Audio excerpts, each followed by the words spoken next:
হাজি Selim, fuzzy Selim, ডাকাত। মানুষে খালি ফাজি কয়। ক্ষমতার অপব্যবহার করিয়া মানুষের শোষণ করিয়া যা করছে তার ফুতের ওইটা শিখেছে। তার ফুত ইচ্ছা করলে হাজি পাজি সেলিমের ফুত ভালো সেলিম হইতে পারত। যেসব মানুষের জিনিস লুট করে নিছে তাদেরকে তাদের পাওনা ফিরিয়ে দিতে পারত। তখন সে বাপের ঘরে বালাফুত হইতে পারত। কিন্তু হাজি সেলিমের লগে তার ফুতো পাজি সেলিম হয়েছে। এখন কত হইল, আমি কিন্তু এরম না, আমি অন্য এটা দেখতাম এবারে না। মানুষ এত খামখাম করে কেন?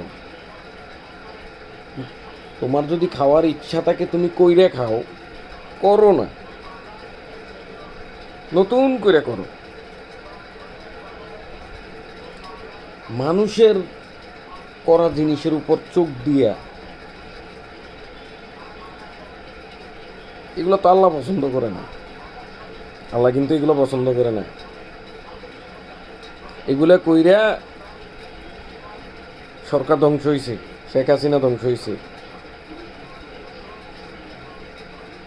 এগুলা করলে বর্তমানে যারা আছে তারাও ধ্বংস হইব। এগুলা করলে যারা ভবিষ্যতে আসবে তার অবস্থাও খারাপ হইব। সুতরাং সাময়িক সুখের লাগিয়া, সাময়িক এন্টারটেনমেন্টের লাগিয়া নিজের দলটারে কলঙ্কিত করো না। নিজের দলটারে কলঙ্কিত করো না। যা করার নিজ হস্তে করে করে উঠো, নট ফর অন্য সম্পত্তি কোনো দোষ। This is not fair. আর আমারটা মরণের আগ পর্যন্ত আমারই থাকবে।